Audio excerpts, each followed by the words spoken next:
Good afternoon. I hope everyone's enjoying their lunch. We are finally to the most exciting part of our program. We're going to hear from Mayor Brandon Johnson, who's going to introduce our Housing Commissioner, Commissioner Lissette Castañeda. Now, in advance of this, I'd had a chance to get to know Commissioner Castañeda a little bit in talking to her, as well as her profile. And this is a woman who has done amazing things for housing through the nonprofit lens, starting initially counseling folks with a nonprofit to help them be able to access mortgages and affordable housing, all the way to setting policy. So this is somebody who's seen it end to end across nonprofits and governmental units. So a lot of exciting things that we're going to have in our conversation. And I'll just reflect this past summer, City Club had hosted a salon series in conjunction with the DNC.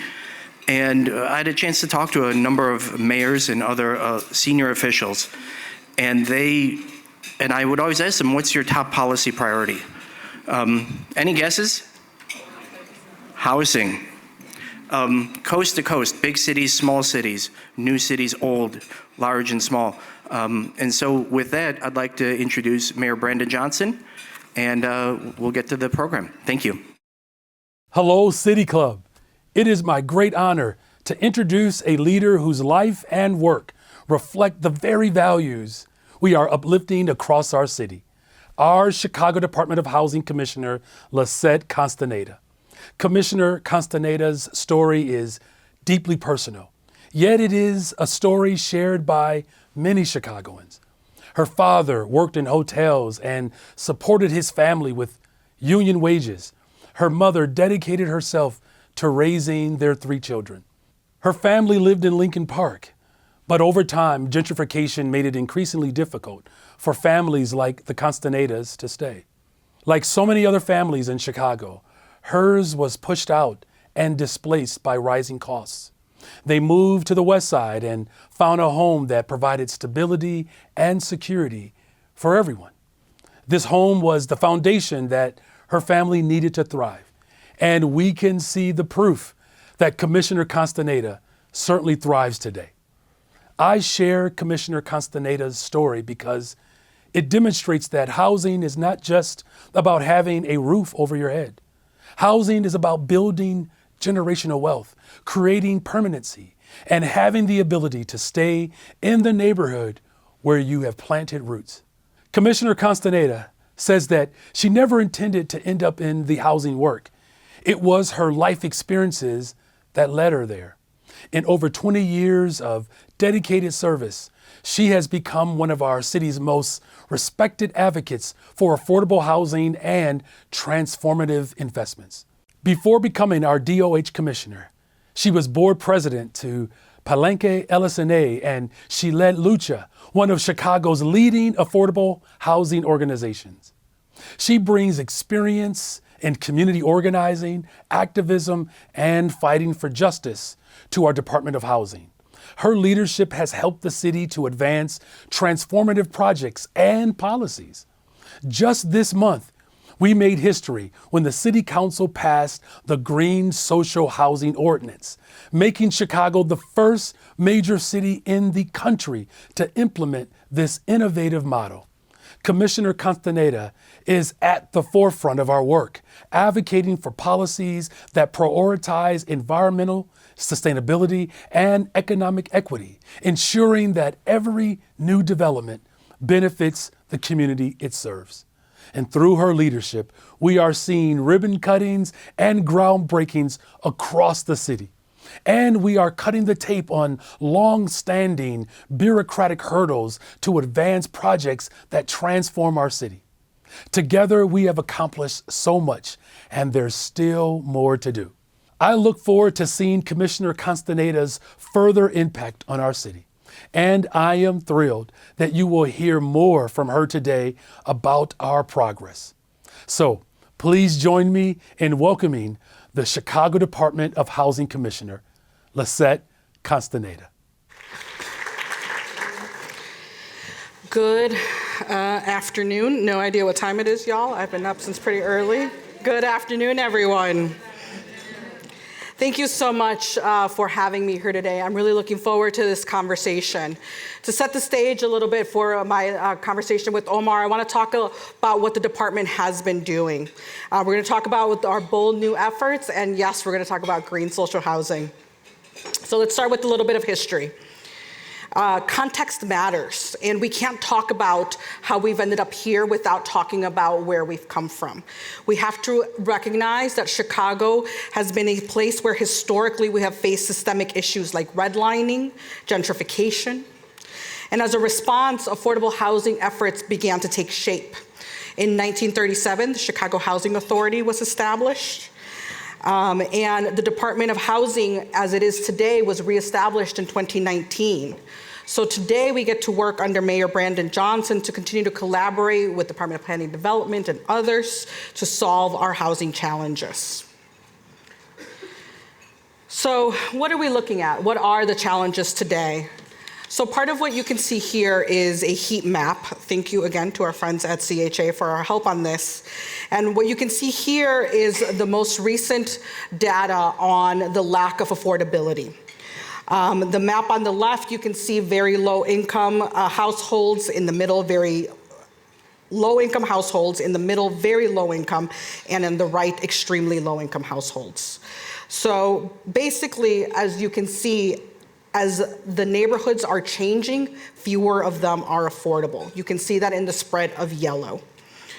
The United States is experiencing a national housing crisis. This is not a crisis unique to Chicago. It is not a crisis necessarily of Chicago's doing. This is a national crisis that we are facing, and it is marked by a shortage of affordable homes, rising costs, and growing homelessness. Both renters and homeowners are affected, with many unable to find or afford suitable housing. Contributing factors are things like new construction, increasing development costs, and restrictive zoning regulations.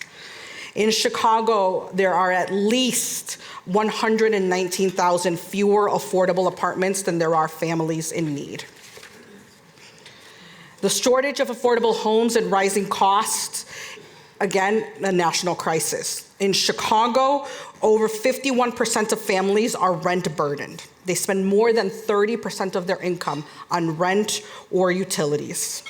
And something has to change, and that's the work that we are doing. The Department of Housing's mission is to develop quality, affordable, safe, and healthy housing for all Chicagoans, no matter age or background. The big way that I think about this, and the way that I always talk about it, is about choice. We want every single family in the city of Chicago to be able to make the best choice for themselves and their families. They should not be restricted by lack of access to amenities. They should not be restricted by lack of access to transportation, to healthcare, to other things that make housing a true home. So we do this work through three main pillars: repopulation, wealth building, housing desegregation, homelessness prevention, and tenant protections. Since 2023, a total of 3,943 affordable housing units have been completed through new construction, rehabilitation, or preservation. As of March of 2025, the Department of Housing had a total of 1,821 units under construction, either being built, new construction, or rehabbed. And at last check, we have 4,622 units in our development pipeline and are expected to move forward in the next 18 months. These units are part of projects that are in various stages of planning, financing, approval, and are awaiting the start of construction. So let's share a few of our key initiatives, both within the department and in collaboration with others. Some of you, I see some familiar faces from this morning, came from our 1-year anniversary of Cut the Tape. Cut the Tape is helping to improve the processes. A lot of our work is coming through that umbrella of Cut the Tape. If you don't know, in 2024, Mayor Brandon Johnson launched the Cut the Tape initiative to streamline housing and commercial development processes. We are already making some great progress. Out of the Department of Housing, the biggest leap of progress that we will see will be a new and updated architectural and technical standards manual. That is something that I know everyone wants to see us update, and it will be a really incredible down payment on the work that we have been doing of listening and taking feedback and doing that very seriously. The other piece of the work that we have already begun to launch as part of this has been our updated qualified allocation plan. Many of you know that this is the framework by which we award low-income housing tax credits. Last month, we released our updated draft plan, and in that plan, what you saw was that we added a preliminary application stage to our developments. Part of what we heard from developers was that it was a lot of work to put together a full application, time, money, effort, and sometimes it came to nothing. Certainly in 2023, during our last application round, we had about a 3-to-1 ratio of applications we received versus applications we were able to fund. By adding this preliminary application phase, we are able to give a faster look at developments and determine whether or not it is something that should move forward at this stage. We know that that will be something that will be very valuable to our development partners. Cut the Tape is part of our broader economic development strategy. It's supporting the growth through the Housing and Economic Development Bond and aligns with citywide plans. You will see this through other things like our LaSalle Street corridor revitalization. The very first picture that was up for a while was from our first groundbreaking of a rehab building at 79 West Monroe. And so we are working with the Department of Planning and Development to convert unused office spaces into residential units. 30% of them affordable, and that was the first one to break ground. We also have other projects we've been working on and are really excited to move forward. We also just did a topping off ceremony for Thrive Exchange, which is a notable investment in South Shore and the 79th Street corridor, as well as a ribbon cutting for Auburn Gresham Apartments, which is another investment on the South Side. It's complete with amenities like balconies and commercial space on the first floor. Looking forward, we are preparing for challenges and opportunities that are on the horizon. We cannot talk about the current state of housing, particularly affordable housing, without talking about our concerns around the federal landscape. Affordable housing funding often hinges on federal support. National budget cuts that have been proposed to programs like HOME and CDBG would impact our ability to continue to deliver affordable housing significantly. Federal support remains essential for affordable housing development. We do know, and I see some of our partners in the room who have been ensuring that the low-income housing tax credit is renewed and expanded. That is also really great and important work. And we just want to ensure that other sources like HOME and CDBG are also being renewed.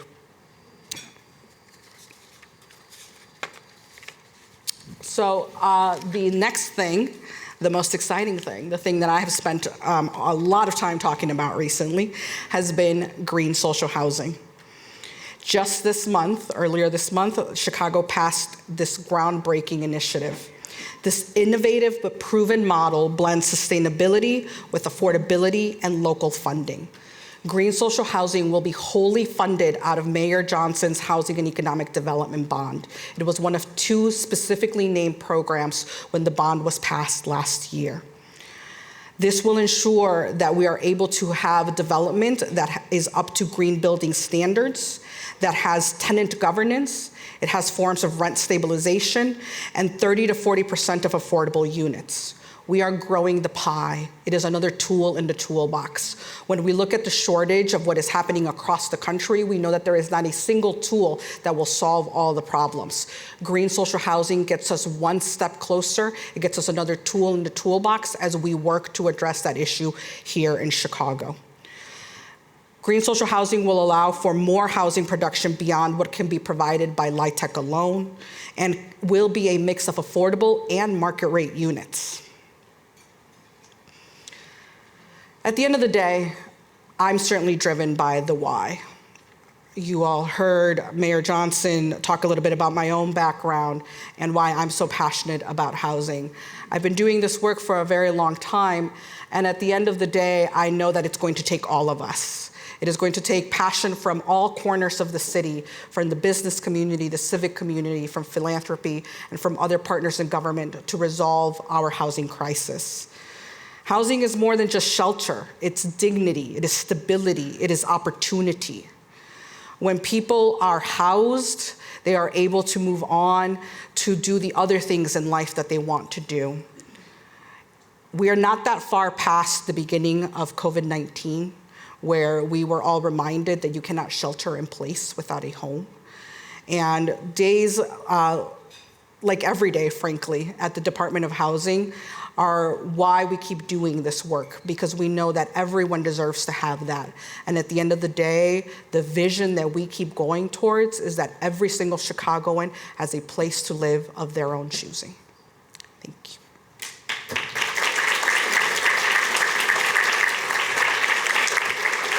Commissioner, thank you so much. Thank you. I really appreciate your comments. And one of the things that you had said earlier on, this does take all of us. And I agree. And so I'm delighted to see all of you here today to be a part of this conversation. I also wanted to thank Chicago Housing Authority. Please give them a round of applause.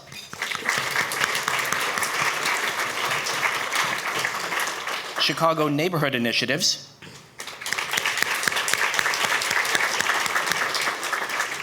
Illinois Realtors. World Business Chicago. And Bally's Chicago. So now, Commissioner, I got a chance to look at all the things you've done in housing, and one of the things that I felt was, wow, you have put you are all in on housing, and we agree it's something that everyone cares about. How did you first get interested in that? What was the spark when you were studying or in your life? Yeah, I was really fortunate to have been someone who was able to get involved in local activities, and particularly in Logan Square, a longtime powerhouse is now known as Palenque LSNA, was the Logan Square Neighborhood Association back then. And as a teenager, I got involved with them in the work that they were doing. And that was where I first learned the word gentrification. As I talked about my own story, they're like, okay, yeah, you were displaced from your community. And I'm like, I have no idea what you're talking about. I just know that my parents had to drive further west, had to drive away from the community we had known and we had grown up in order to find a place that they could afford to buy.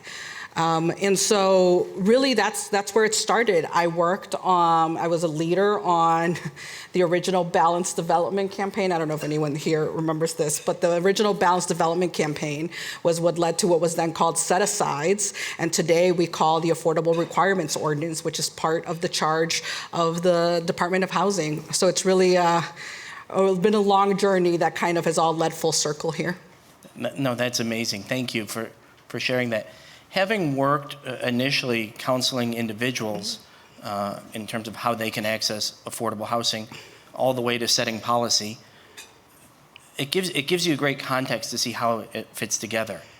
If we look further back in housing policy history, back to the early 1900s, it was actually initially nonprofits in Chicago that had started the affordable housing movement. You could look at Jane Addams and the Whole House movement as a progenitor of much of the 1937 Housing Act. How do you see, given the changes happening in DC, how do you see those changing with respect to how local communities respond to housing challenges? Yeah, I think the example you gave is a spot-on example, right? Where we have, particularly in Chicago, this really long, great, rich history of having people step up for their communities. I most recently was working in Humboldt Park, and a lot of the feeling and the notion, particularly after the pandemic, was we've got us. And so very much that idea that as community, we have to remember that we have to get us. Right. We have to be the ones to come together to solve crises. Also because we should have a say, because community should have a say in the things that are happening, because folks with lived experience should be the ones helping to address policy issues for what they are facing. And so I think that community at large, right, whether it's the business community, the civic community, nonprofits, everyone has a really important role to play. I couldn't agree more, and that brings us to the green social housing, which is, I was sharing earlier before we came on, I was in New York last week talking with people that work in the housing space, and people are everybody's watching in the country to see how we do it. What were some of your lessons learned in sort of assembling that, and what would you share with other communities that want to replicate that? So one of the things that we were really fortunate is that we had a funding source for green social housing. Mm-hmm. I know that when I first got to the department and talked to folks from other cities, a lot of the frustration was that there was energy behind it, but no idea how they could fund it. And so for us to have the Housing and Economic Development Bond has been just an incredible, incredible tool for us to be able to further the development of affordable housing, including for green social housing. And so we've been again, just really excited by that. And I think that if anyone else is thinking about tackling this, I think working side by side and hand in hand with folks to ensure that there is funding and that there is the legislative will to get it done is ultimately how it'll happen. Well, that's great advice. And I know talking with a lot of folks around the country, they're looking for solutions. As we referenced earlier in the program, we spoke with, at City Club, the mayor of San Diego, and he said housing was so severe there that as mayor, he couldn't afford to buy a home in San Diego. And so people are looking for these tools everywhere they go. But we do see the legislative will here. If you look at Mayor Brandon Johnson, he's put a lot of weight behind cut the red tape. And I could attest firsthand, I serve on the governing board of Chicago Children's Advocacy Center, and we have our own development needs there. And in that capacity, I've seen the benefit of cut the red tape. It's really making things a lot better. Tell us a little bit more about what's going on there and sort of the progress that's been made and other things that you want to see happen in that initiative. Yeah, absolutely. So Cut the Tape is really a cornerstone initiative for us at this point. As a department, we have established a Bureau of Implementation and Evaluation, which means that we're not saying that just for this initiative we're doing this work. We are fundamentally doing culture shifts within the department to ensure that this is work that can continue. It also means that it's work that we're taking seriously, not just in the development space, but also across all of our programs and across all of the ways, all the work that the Department of Housing is charged with. In addition, I would say that I think we're already starting to see some benefits. One of the developers said to me this morning that the project they have closing this year will have closed the fastest of any project that they have worked on in recent memory. And they have dozens of projects in the city of Chicago. Can we give Commissioner Castañeda? Commissioner and Mayor, that's definitely worthy of a round of applause, because I know how big of a step that is, because like you said, housing requires all of us in the room to make it happen. Yeah, so thank you for that. Thank you for your leadership in that. Talking about all of us in the room, one of the things we often like to do at City Club is have everybody walk away with what next and what can they do. And so if you are a citizen in our city, in our community, what are some of the things that people can do to help promulgate good housing policy and help make more affordable housing there? We have a gap of 119 units as the number, 119,000 units, excuse me. And, of course, you said there's different tools that are going to reach that. What are some of the things that we can all do to help close that gap? So more than anything, I think part of what we have really benefited from have been some good, hard conversations on the things that we need to improve on. I know that the staff has sat through some very, very difficult conversations, but at the end of the day, the takeaway is really about how do we improve this, how do we improve this for developers so that we can all get to the ultimate goal of housing more Chicagoans. So I think the number one thing I would say is continue to be in dialogue with us. I know that some days it can feel like we are not accessible, but please know that our goal is always to get feedback, is always to hear back from folks, and is always to know from others what's working and what isn't so that we can continue to improve. In addition to that, I would say talk to elected officials at every level, local, state, federal, and talk about how important affordable housing is and the development of housing is in general. All of these folks have a role to play. We could not have passed green social housing without having our legislative partners on board. And whatever is happening at the federal level will also require our federal elected officials to be on board and understand the importance of this and the advocacy that needs to be done. And really the best folks to do that are all of you. Thank you for that, Commissioner. And I know, being at City Club over the years, that so many people come here because they want to make that change. So I look forward to all that. If we're to look sort of beyond Chicago now and look at, you mentioned, green social housing is an important tool in the box, and that's a great win. What are some of the other things that you look out across the country or even globally and say, gee, that's an interesting initiative? Mm-hmm. Yeah, so green social housing itself did come from looking at what's happening globally. The best example of green social housing is in Vienna. And this is, the United States is just beginning to dip its toe into this. And so we're really excited to be at the forefront. We are the largest city to have brought this model in. In addition to that, there's other things that I know that we've been looking at nationally that continue to be important to the administration, including ADUs. That is part of what is one of the recommendations that we are putting forth, is how do we move forward on expanding accessory dwelling units across the city. We know that that can be a phenomenal tool for helping getting folks housed, legalizing units that have already been used as ADUs, and just generally having more supply. ADUs are, I'm glad you brought that up because it's one of the things that you read so much about, and people are very passionate about on both sides. What would you say to somebody who has questions or concerns about ADUs relative to the policy implications? Yeah, I think part of what we saw in the pilot areas, and so about a year ago, we published a report that had the results of our 3-year study. And part of what we saw in the pilot areas was that it wasn't an overwhelming number of ADUs that ever popped up on a single block. The average really was like basically one for any block that did it. And so we really want to just remind folks that it isn't that everyone's going to go out and do this and wildly change the character of the neighborhood or the block.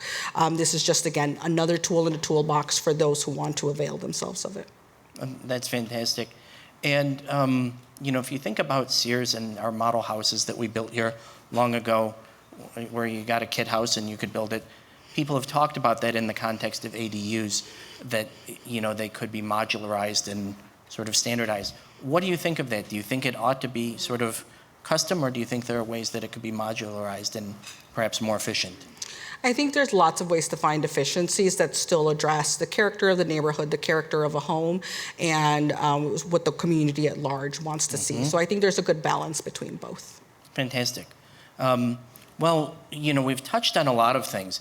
I always want to try to get to all of the questions, and I know we had a number of audience questions too. But before we close, what's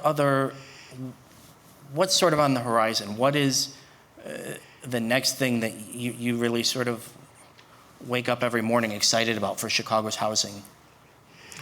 Yeah, so despite how much time and energy we have expended on green social housing up to this point, that was just the starting line. We have authorization through the ordinance to establish the independent 501c3, the Residential Investment Corporation. And so now next comes filling up the board and filling the committees like the Sustainability Committee and other advisory committees, and then actually getting a project with shovels in the ground and to actually get moving moving folks in. And so we're still really excited about that, and there's still a lot of work to be done there. No, that's exciting, and a lot of good things coming for our city in the coming weeks and months. And of course, we have a nice summer planned too. So, Commissioner, thank you so much for that conversation. We'd love to now open it up to questions from members of our City Club audience. So with that, I'd like to ask if there are questions. They're all shy. This is actually, oh, okay, fantastic. And we will have, in just a moment, let me get the mic. I'll be right there.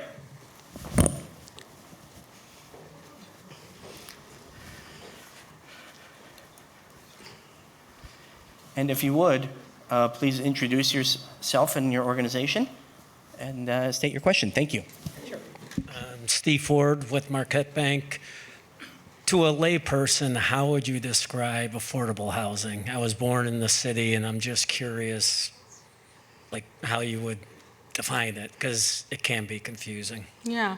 So for affordable housing, we normally just approach it from the same way that HUD approaches it, which is that no more than 30% of your income is going towards rent and utilities or a mortgage and utilities. Because to be clear, also folks who are homeowners can also be housing burdened when you are paying more than, in some cases, 50% of your income towards your housing expenses. Thank you for that. I see we have another question up here. Good afternoon, Commissioner. I'm Mark Plummer with the Bronner Group, and I just wanted to know, in light of the ever-changing federal landscape right now, how will the city distinguish its services between the Department of Housing and the Chicago Housing Authority? Yeah, that's a really great question. So to be clear, we work very closely with our partners at the Chicago Housing Authority and continue to evolve our relationship and make sure that we're working even closer and deeper as time goes on. However, they are the place where you're going to get vouchers. They're the place where they are physically housing people in their public housing programs. And more importantly, all of that is coming from federal funding, which is also under threat. The Department of Housing, we're looking at a spectrum of programs outside of that. We're looking at homeownership programs. We are looking at initiatives, again, like Cut the Tape. And even our establishment of Green Social Housing and this Residential Investment Corporation is still done without federal funds, which really makes it the biggest distinction between us and CHA. Thank you for that. I already see a number of people, which is why we want to move to questions, because we have a lot of them. So thank you for that. Thank you. Hi, Jackie Gomez with Hacia. My question is, how do you, I see that there's a lot of correlation about affordability, but there's also the job situation, right? So you can't afford a house if you don't have gainful employment. How do you take that into account when you're looking at affordable housing, lease versus ownership? That's, to me, at Hacia, we do job training programs, and so we see that in order for them to be successful, you need to be able to earn an income. How are you working with that, and who are the stakeholders there that you have to involve? Yeah, absolutely. Thank you for that question, because it allows me to tell everyone that for our 2024 numbers, for our participation for WBE and MBE, the city has a baseline of 26 and 6, so 26% minority business enterprise, 6% women-owned business enterprise, and the department's numbers were nearly twice that in both categories. And so we have actually done a lot of work to ensure, thank you. We've actually done a lot of work to ensure that there is also wealth creation happening through the job space. And so we know that currently the Department of Housing has about $1 billion in projects that are being monitored across all of our projects.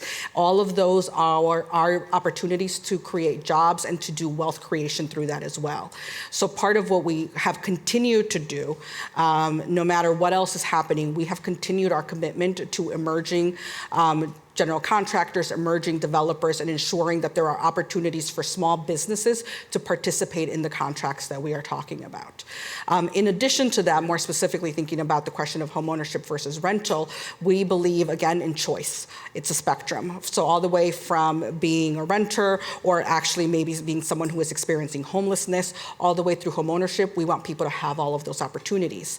And so we do work on development of affordable housing, affordable rental housing, but we also have down payment assistance programs for home ownership. We also have our Rebuild 2.0 program, which is taking vacant buildings and putting them back into good use in the community through small contractors, and again, for community members who are going to invest in the community as they take ownership of these buildings. And so again, we take that seriously because we know that ultimately with all the money that is being spent, we are an incredibly large job creator, and we want to make sure that that continues to be something that everyone has access to. Thank you for that. And what an amazing thing to be doing, affordable housing and creating jobs. We could all use that in the city. So please, a round of applause, please. Not to worry. We have actually a number of other questions. Next from the Illinois Realtors Association. Hi, Commissioner. Adrienne Morawski. Thank you very much for being here. You mentioned ADUs. So first question is, what's the timeline on that? And then the second question is, what types of programs exist to protect property owners right now for people who own to keep them in their homes and or if they are a small landlord? Yeah. So ADUs, there's not a timeline right now that we're necessarily working on. We just know that that continues to be one of the priorities that was laid out and cut to tape, and that we want to make sure that that continues to be a conversation that is ongoing with our legislative counterparts as well. In terms of protections for small landlords, part of the work that we do is that we also look at very low-income homeowners and try to help keep them in their homes through our home repair program. So currently in 2024, we served nearly 360 homeowners and helping them stay in their homes by making essential repairs like to roofs and porches. This year, part of what we have done is that we are including repairs for seniors specifically to be able to age in place into that same program. Again, as part of housing choice, we talk a lot about people's ability to age in place and make the best choice for themselves, not because they suddenly can't go up the stairs or can't climb in the bathtub anymore, but really where they have all of those things and can still say, I want to keep my home, or I want to sell my home, or I want to pass my home on to the next generation. And so we are continuing to look at all of those things. We are continuing to look at how else we can continue to support, in particular, landlords in 2 to 4 units, as that is a large part of the housing stock here in the city. Fantastic. Thank you for that. We have a few more questions over here. Sir. Yes. Good afternoon, Commissioner. Jonathan Buckner, Airbnb. In your presentation, you mentioned the effect of restricted residential zones. Do you mind talking just a little bit more about the effect that those have? Yeah, so I think just generally talking about zoning is one of the things that we do. I'm really fortunate to have a really great partner in progress. She coined that term, not me, Commissioner Boatwright at the Department of Planning and Development.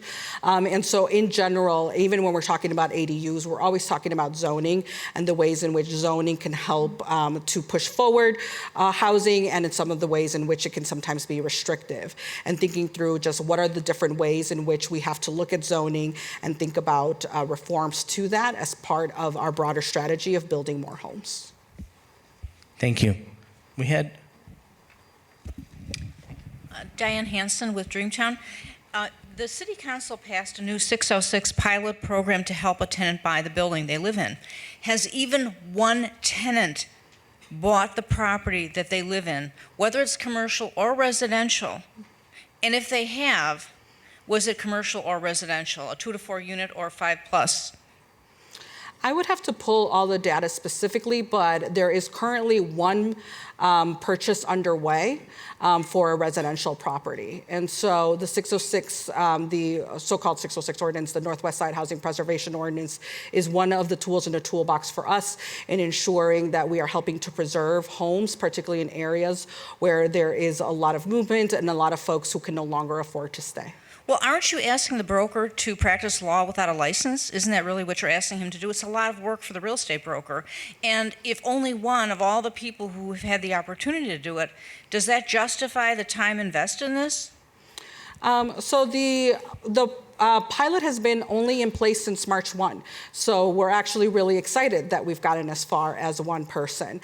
And part of what we have done is that we have worked extensively with folks to ensure that we are putting rules out and that we're promulgating things out in public to ensure that we're helping people really make the best choices for themselves. And that includes the folks participating in that process.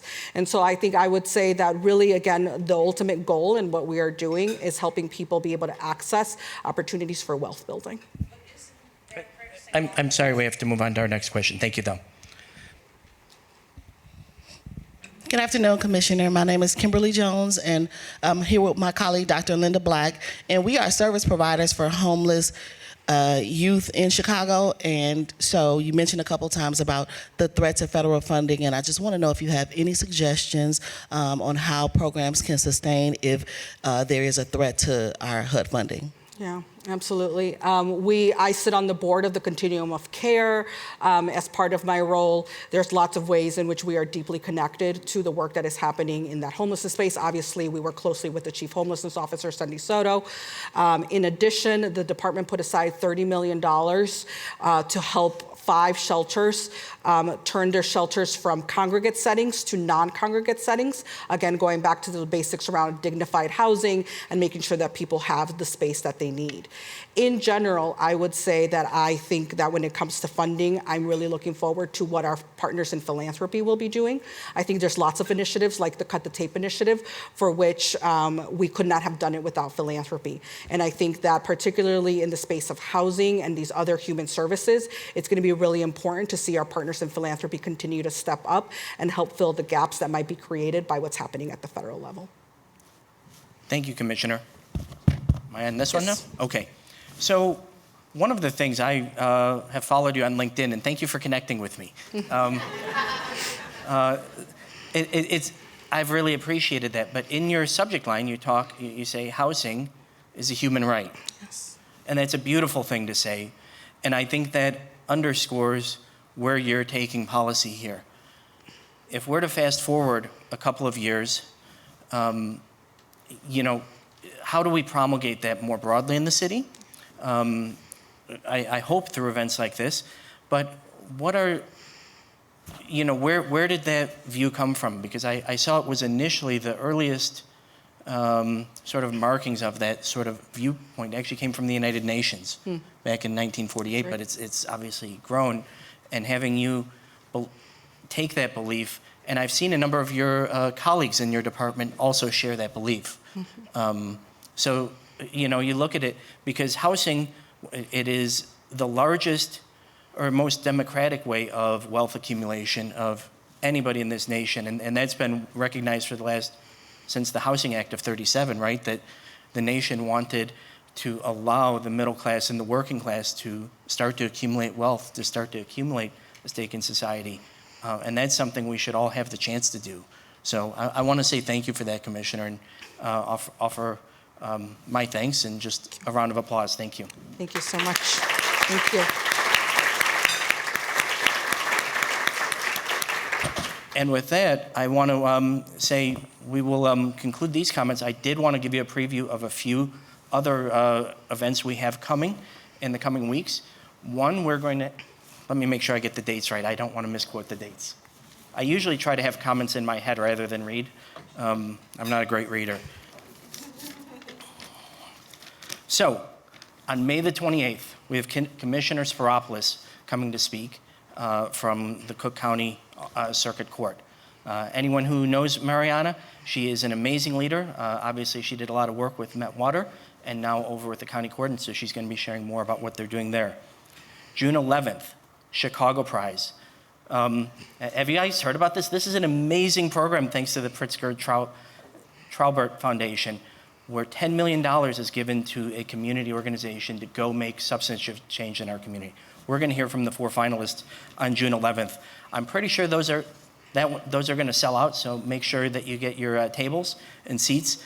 And then finally, July 9th, we're going to talk about revitalizing historically disinvested communities, something that actually ties a lot to our conversation today.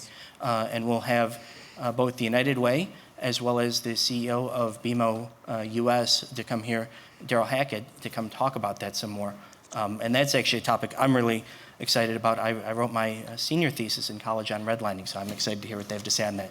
So with that, I will say thank you to all. This meeting is adjourned, and thank Commissioner. Another round of applause. Thank you so much. Thank you all. Thank you. Thank you so much. Thank you, Omar. A real pleasure. Thank you.